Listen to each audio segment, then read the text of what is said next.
Install Android 14 on Galaxy M51 via LineageOS 21. Please check the description for important notes and all the download links.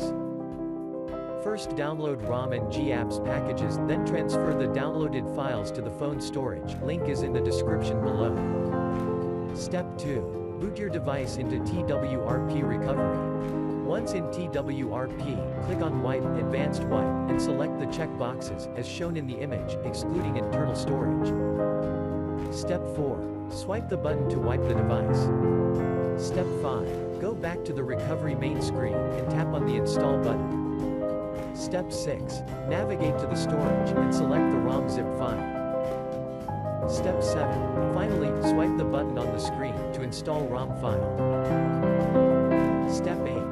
Flash the GApps zip package in the same manner. Step 9. After GApps flashing completes, select Wipe Cache and Dalvik from bottom left side of screen, and swipe to wipe. Step 10.